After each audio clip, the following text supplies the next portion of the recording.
counterparts. And now working with the commercial manufacturers, we're in position to scale up that production beyond what we can do with our own facility here, so that there's the capacity to test more and more Americans. And we are, as we work today, to qualify more of those materials to go out. And it's important to note that at no time during this response has CDC ever denied a request that came from a public health official, either state or local, to test a patient. So all the patients who needed to be tested, in the opinion of the public health officials, have been tested. They have plenty of material, is what you said. And yeah, all of our state labs now have the ability to test for this virus. And they have had. Doctor, do you want to make a little statement? What's your name again, sir? Dr. Steve Monroe. Well, I think first I want to thank you for your decisive leadership in helping us, put public health first. I also want to thank you for coming here today and sort of encouraging and bringing energy to the men and women that you see that work every day to try to keep America safe. So I think that's the most important thing I want to say. Thank you. I appreciate it. And the whole situation is, the testing has been amazing, actually, what they've been able to produce in such a short period of time. You had mentioned 4 million tests before? 4 million. By the end of the week, hopefully. Next week. And the following week will be at What number will it be? Up to 4 million tests available in the United States by the end of next week. We've got commercial labs are getting validated as we speak. By the end of this weekend, we'll, as promised, have enough testing for that CDC has produced to test 75,000 people's already out, and then enough tests for another 1 million tests to be done. And that's most of that is shipped. The last lots are here being validated by Dr. Monroe's team as we speak. The one thing I would like to add, the purpose of all of this, as Dr. Monroe said, is to have the capacity to detect the unknown. This lab's developed tests for Zika, SARS, MERS, and now this coronavirus.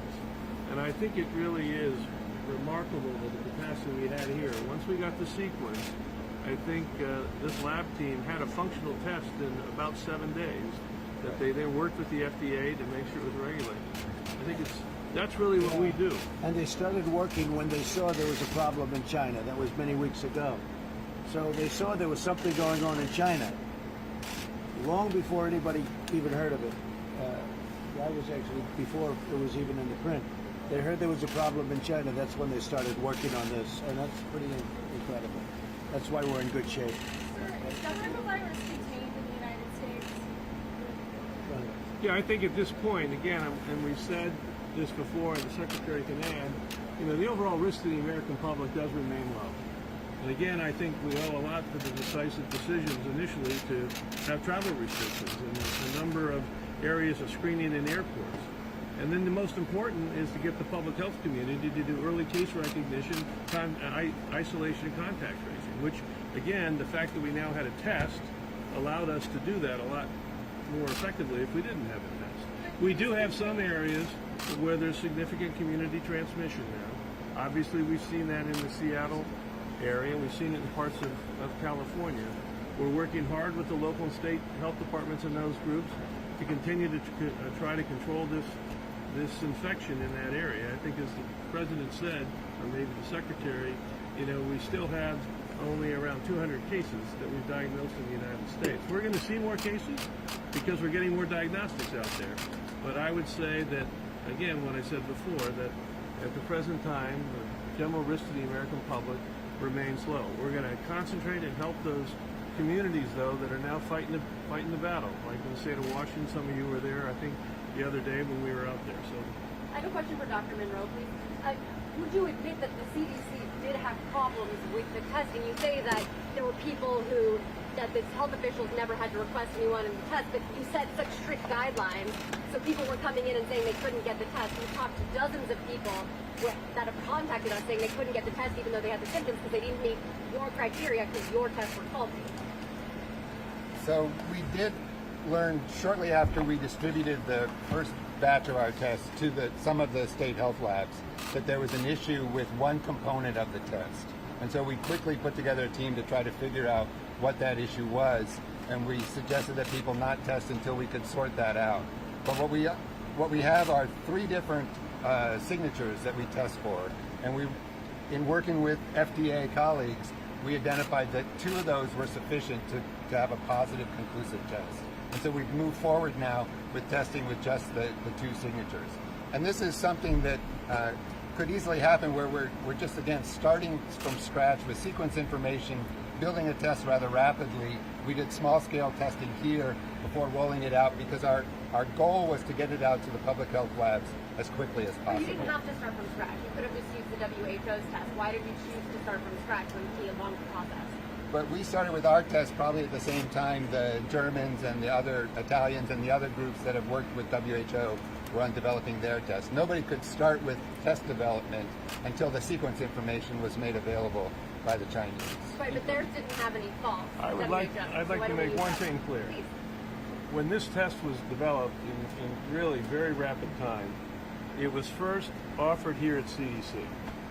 So all the public health labs of this nation could use CDC as we do when any new disease comes, and we can help them understand if this new pathogen is in that individual. That was available as soon as our test was approved by the FDA. Not a faulty test, a very accurate test. But the challenge was you had to send the sample here to CDC. That's the same test we use today. So no state lab never had no access. They always had the ability to send it here. But they had to send it We- here because there were false reads. No, they had to send it here because that's how we started it. Then we developed the test to expand, and in the manufacturing, there was, then after that we sent it out to the states to see if they could verify did it work. We found that in some of the states it didn't work. We figured out why. I don't consider that a fault. I consider that doing quality control. I consider that success, making sure this test was going to perform out there with the same proficiency that it performed here. And now it's all performing And perfectly. President Trump, do you have confidence Just so you in the understand, CDC? now it's all performing perfectly. And do you have confidence in the CDC and how it's They're rolled out? fantastic people. These are fantastic people. No, it's performing very well, and it has been performing very well. And as you said, you had 2 of the 3 that worked perfectly, and that's all you need is 2 of the 3. In fact, you could have 1 of the 3 and it would work. So he had 2 of the 3, but now it's performing perfectly well. Dr. Monroe, could you explain on the testing criteria how that compares? You explained to the president how that compared to China and international standards. Right, so early on, and when we submit our test to the FDA for emergency use authorization, we have to specify what are the conditions under which a person should be tested. And certainly at the beginning, we wanted to be clear that all of the cases at that time were associated with travel to one of the endemic areas or other things like that. And so the criteria in the package insert were strict about who could be tested because we didn't want just a lot of people with compatible symptoms who had no history of exposure to be tested. But as was stated, there was never a time when a public health official contacted CDC to ask for testing, and it was not done, even if they didn't quite meet the strict definition. I understand even China had a geographic travel restriction on who they tested, and they're the epicenter of this. Is that right, Dr. Right, at the Monroe? very beginning, they were only testing people who had direct contact at the seafood market in Wuhan. Is there a chance that the limited testing means that the numbers are low and the public has been misled about how widespread this is? Yeah, we have been diagnosing cases here from the beginning, originally linked to travel, associated with very aggressive public health measures of contact tracing. So you might find one confirmed case and you might evaluate another 300 people, right? And as we went out to do that, the only contacts initially from the beginning that we found were 2 spouses of spouses who came back from Wuhan, and all the other contacts were negative. Over time, when the state of Washington sent a sample from an individual, they made the first diagnosis. That individual was also a traveler, but clearly as they continued to diagnose more, we found people that they had no risk of travel. And this is what we call community spread. So we do have community spread. We are continuing to look. We are enhancing our surveillance. We're blending the surveillance for coronavirus into our flu surveillance system. But at this point, I think we have isolated a number of clusters, but it's not as if we have multiple, hundreds and hundreds of clusters around the United States. President. I do think what's happening though is you have people that are sick, but they don't go to the hospital, or they're not very sick. It's a more minor case, and it could be of this virus. But you have a lot of people that aren't going to the hospital, so we're not seeing those people. And if you did see those people, believe you did see these people, the statistics actually become much better because they heal, they get better. They don't see a doctor, they don't see a hospital. They have a problem, they have the sniffles or a cold or all, some of the symptoms. And over a period of time, short period of time, or even longer period of time, they get better. If you look at that, then all of a sudden you're coming into a much lower category of risk in terms of death type risk. Because I think a lot of people aren't going to doctors, a lot of people aren't going to hospitals, and so you're not seeing those people. And Mr. President, you wouldn't have seen this, but actually today, Dr. Fauci published in the New England Journal of Medicine a revised estimate of fatality counts, very much consistent with what the president was saying, which is the WHO numbers are just a math problem. This many people died, this many were diagnosed. But if you then extrapolate from the number of diagnosed to how many likely cases there are that never came to the doctor or hospital or got tested, Dr. Fauci's paper in the New England Journal says he thinks it's less than 1%, which is, I think, word for word, Mr. President, what you were saying. Can I just ask one question about containment? I mean, you're saying that you have noticed, you've seen these clusters, but from last Friday to today, we've gone from something like 57 or 59 cases. In 7 days, we have 200, and we even haven't had the testing to see if there's more than that. So now we're actually getting the testing. I mean, don't you think it's likely there are a lot more people out there who are going to come and actually be sick? I think there's no doubt we're going to see more community cases. And I just want to say, and there's no doubt that the public health system in the United States is enhancing surveillance in a variety of ways to try to really understand, is there any hidden pockets? And that's all in process. But I will say, everyone has been aggressively using the single case they diagnose, then to go look at all the contacts to try to begin to understand this. This is how the nursing home is having a lot of infections in Seattle, and tragically, and they're all in our prayers, a number of deaths from that nursing home. So I just want to assure the American public that we are enhancing our surveillance, not just CDC, but the entire public health system in this nation, so that we will have very accurate eyes on where this virus is. Obviously, Mr. President, we've talked a lot about the health ramifications. Of course, it's very important. But there are also economic ramifications. The stock market dropped again today. The travel industry, airlines, cruise ships, companies, travel companies have been hit especially hard. Can you give us a sense of what you're considering to help offset this pain? Well, we're considering different things, but we're also considering the fact that last year you had approximately 36,000 deaths due to what's called the flu. And when I first heard this 4, 5, 6 weeks ago, when I was hearing the amount of people that died with the flu, I was shocked to hear it. Anywhere from 27,000 to 70,000 or 77,000. And I guess they said in 1990 that was in particular very bad. It was higher than that. As of the time I left the plane with you, we had 240 cases. That's at least what was on a very fine network known as Fox News. You love it, but that's what I happened to be watching. And how was the show last night? Did it get good ratings, by the way? I don't know. Oh, really? I heard it broke all ratings records, but maybe that's wrong. That's what they told me. I don't know. I can't imagine that. But what happened is, if you look at the number, the time we left, it was 240 cases, Peter, and 11 deaths. That's what it has been. Now, you look at throughout the world, I mean, other countries have South Korea, Italy, and in particular China, have many. Now, I also hear the numbers are getting much better in those places, and I've heard the numbers are getting much better in China, but I hear the numbers are getting much better in Italy, et cetera, et cetera. But what I hear, so we have 240 cases, 11 deaths. Everything's too much, and it's true. I don't want 11 deaths. I don't want any deaths, right? But over the last long period of time, when people have the flu, you have an average of 36,000 people dying.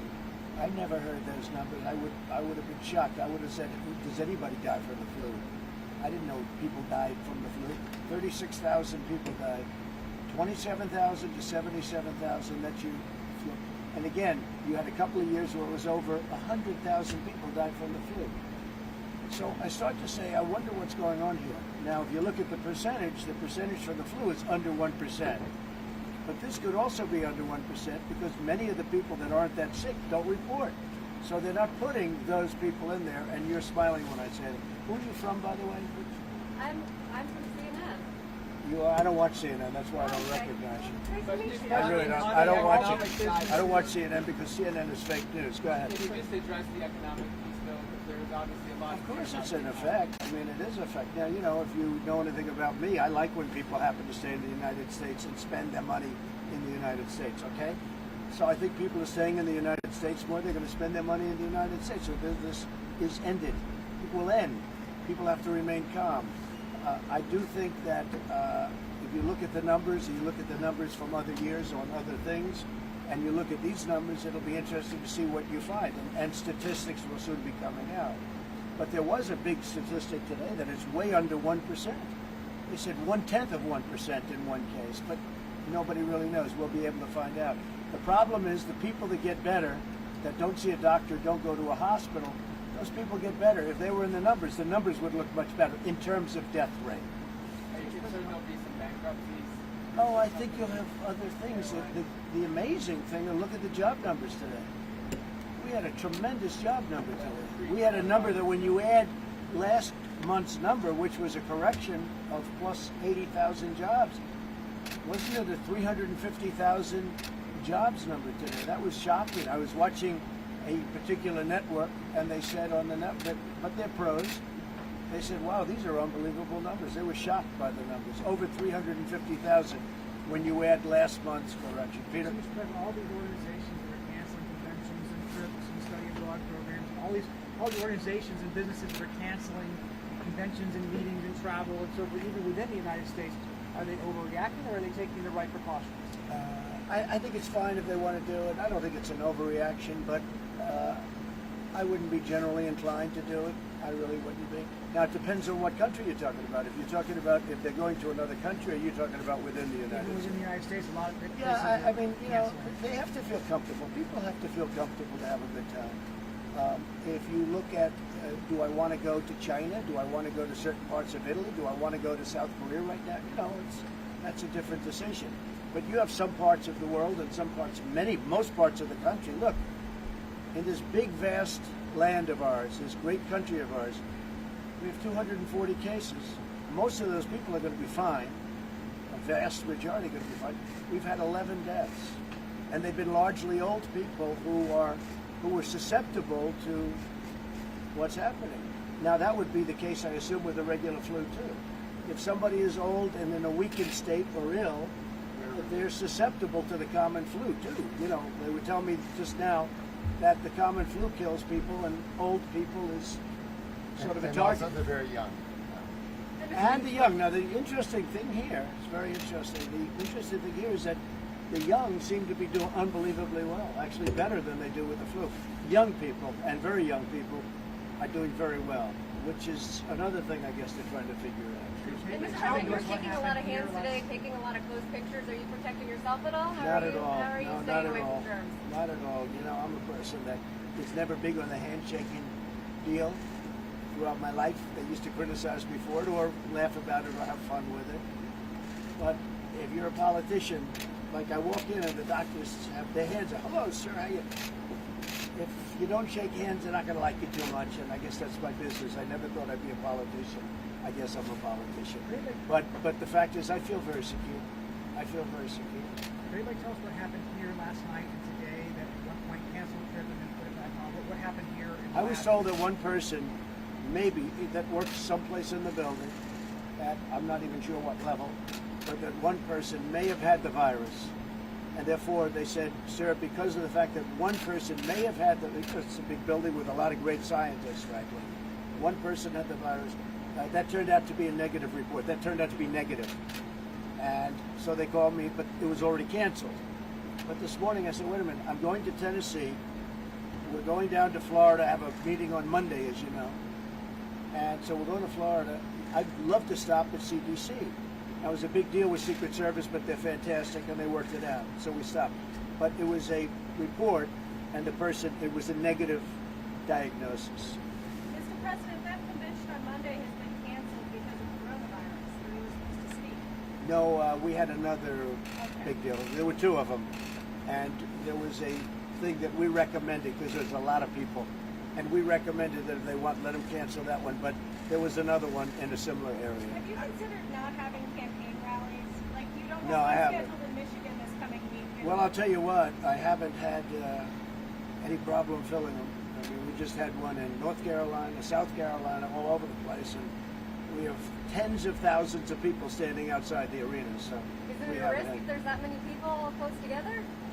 doesn't bother me at all, and it doesn't bother them at all. What should be done about that cruise ship that's stopped? Well, that's a big question. So I was just on the phone with Vice President, and they're trying to make a decision. I mean, frankly, if it were up to me, I would be inclined to say leave everybody on the ship for a period of time, and you use the ship as your base. But a lot of people would rather do it a different way. They'd rather quarantine people on the land. Now, when they do that, our numbers are going to go up. Okay, our numbers are going to go up. The 240 is going to go up. And I assume that perhaps, it's a very big ship with thousands of people on it, including the sailors and the crew. You're talking about a massive number of people. That is a big ship. If it were up to me, I would do it that way. A lot of people think we should do it the other way. They're Americans, or mostly Americans, and we have to take care of Americans. The other way being take them off the ship. Bring them off the ship. Because that's the. Now, they'll be under quarantine, and they'll be tested very carefully. Everyone is tested very carefully. Somebody said today, in fact, the governor said a story that a friend of yours, Governor Kemp, a friend of yours was saying how tough it is to get into the United States with all of the testing. Maybe you'd like to say. Yeah, so John Zeldin, who's running the general manager of Atlanta International Clarksville Airport, he's on our coronavirus task force here, and he did a great job yesterday in our press conference explaining the procedures that the president and others have put in place to make sure that everybody that's coming from northern Italy and South Korea being screened multiple times before they get on the airplane. I think that just gives people great confidence as they're traveling through all the airports across the country that the people that are coming in have been screened from those problem areas. The customs and border people are checking them as well and having conversations. I think they may have tested one person at the Atlanta airport. They have over 300,000 people go through there a day. That test was negative, so I mean, it is safe to travel right now. People just need to be very careful, do the things that the CDC and Dr. Redfield and Secretary Azar and the Vice President and his task force are telling people to do, and that's, keep your hands clean.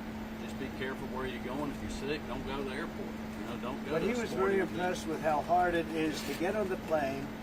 He was tested 2 times, and then one person said 3 times just to come in. I mean, we're watching it very closely. The people are doing a good job, and instead of being negative, you should be positive. These scientists are doing a phenomenal job with something that came from out of nowhere a very short time ago. Not trying to be negative, trying to help people understand when they can get the test. And I want to ask Secretary Azar, because he said most of them had shipped out. Can you tell me exactly how many people as of right now can be tested? You told me yesterday you thought it'd be 475,000. How many kits have been shipped, and how many people do you think can be tested by Well, you got the CDC director who's doing it. Okay, Why don't we have Dr. perfect. Redfield talk to you? You may believe him. You won't believe me. Why don't you talk to Dr. Redfield? No. We continue to send. Excuse me. No. Stand right here. We continue. Our first responsibility, CDC, as I said, was to develop the eyes, the lab test. Second responsibility was to get that out to the public health community. And we've now shipped that, I think it is enough to test 75,000 people into the public health labs now. Anybody that wants a test can get a test. That's what I would the just bottom say line that is. we started testing in our lab in Georgia, our Department of Public Health yesterday, which is a day earlier we thought it would be today. So we are actually testing today. And the second group was to get, how do you get tests into the clinical arena? Since our role was to get in the public health arena. And the FDA, the secretary, under his leadership, was able to take the test that CDC developed, and one of the companies said they want to develop it and sell it.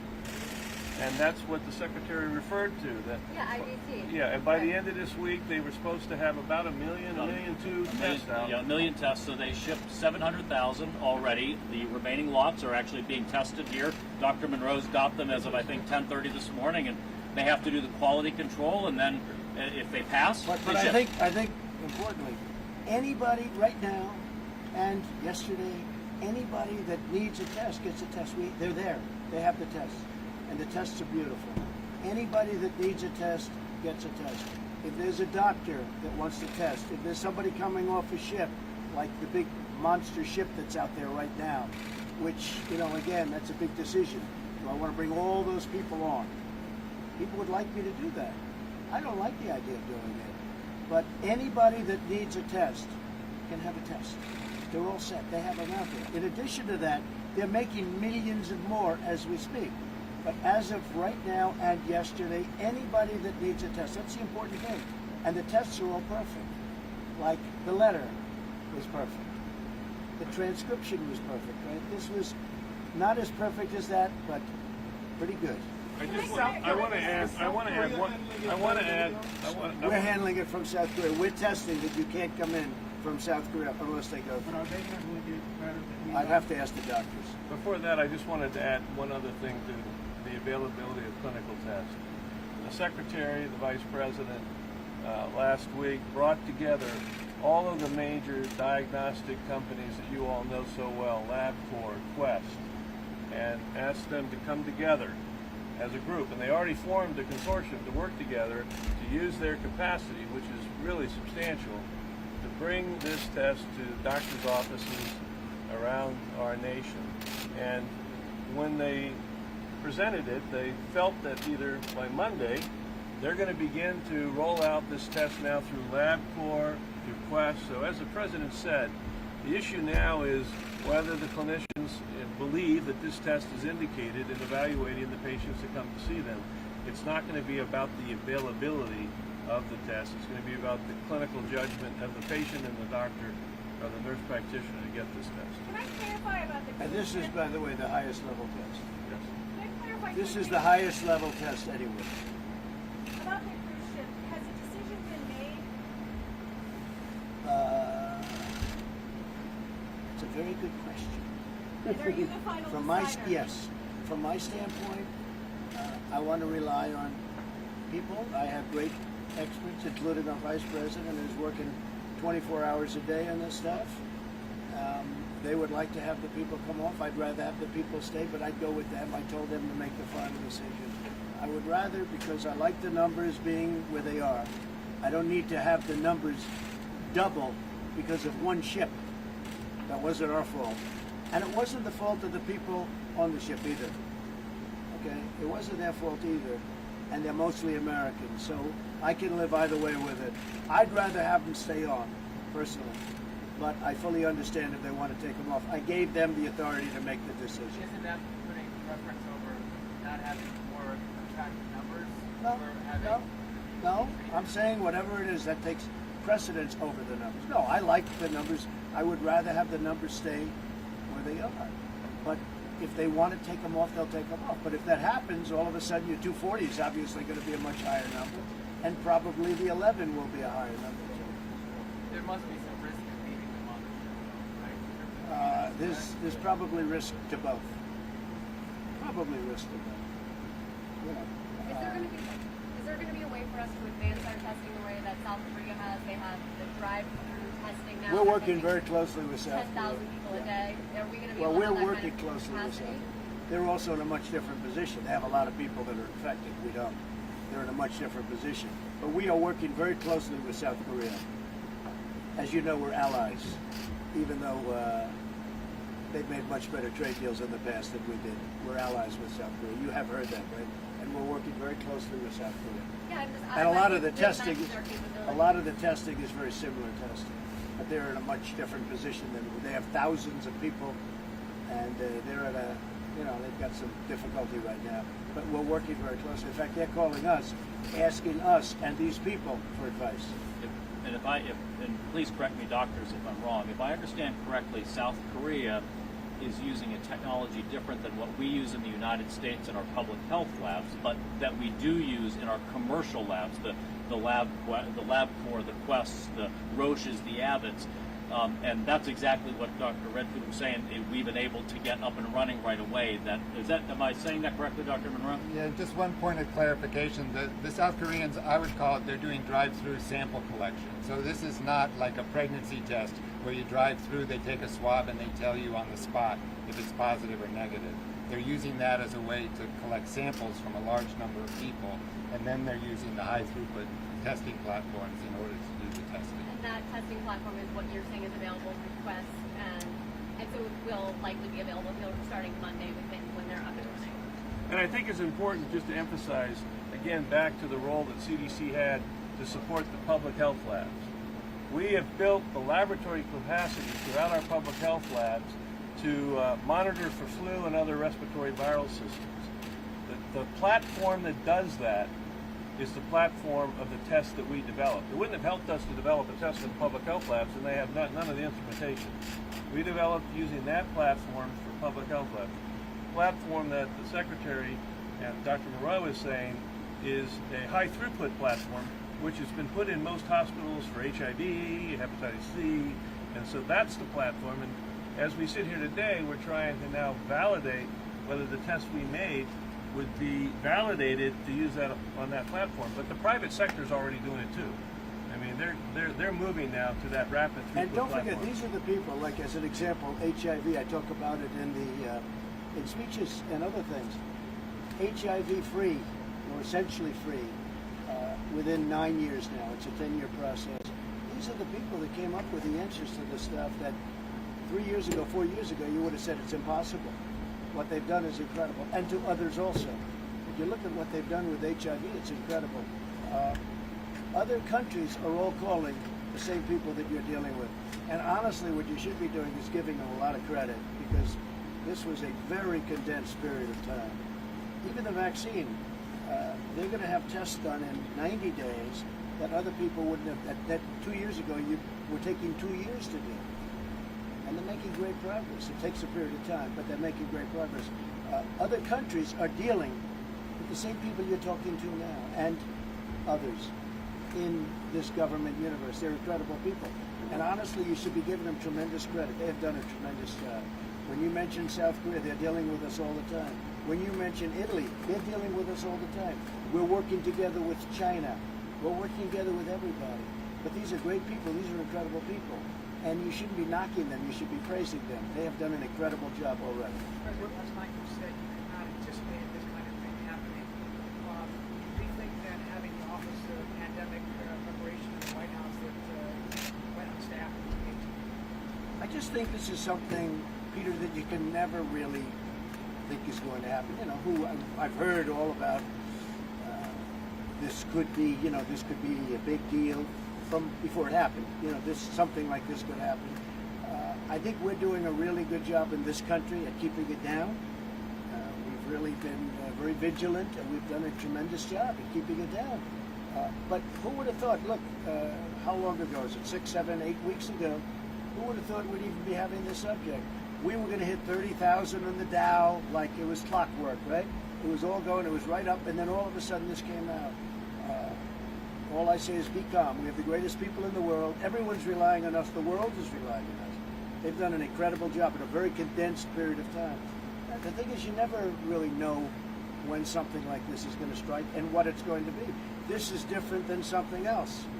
This is a very different thing than something else. So I think they've done a great job. Would there be a value in And you know what? If I didn't think they did, Peter, I'd tell you. Would there be a value in having an office in the White House that's comparing? Well, I just don't think that somebody is going to, without seeing something, like we saw something happening in China. As soon as they saw that happening, they essentially, not from the White House, we don't need a lab in the White House, but they saw something happening. I found it very interesting. They spotted something going on in China. When you see these labs that I just saw, I would love to have them see them if it's possible. But they spotted something going on in China. They started working on it immediately, just in case it should come here. And also to help China. I mean, if we could find something that's beneficial, we want to give it to China like they're going to want to give it to us. China's working very closely with us. South Korea, Italy, all of them. They're working very closely. But we're doing, again, 240 and 11. That's where we are right now. Mr. President, on the numbers, where are we now with What sort of numbers? We don't have a forecast because we don't know. We don't know how many people are, have this, aren't going to see a doctor, aren't going to see a hospital. And the higher that number is, the better the number is from the standpoint of death, the death count. They get better without seeing doctors, without seeing hospitals. So nobody's marking it down. And I think the number is very high. I think that number is much higher, but it never gets reported because they're not going to hospitals or doctors. The ones that get reported are people that are really sick enough to go to a hospital or to a doctor. So it makes the numbers look worse. How can hospitals prepare for that? Well, we're prepared for anything. We're prepared. We are really very highly prepared for anything. And in a short period of time, I mean, what they've done is very incredible. And I've seen what they've done back there. It's really incredible. And just from a health perspective. And by the way, NIH, what they've done, I spent time over there. And I like this stuff.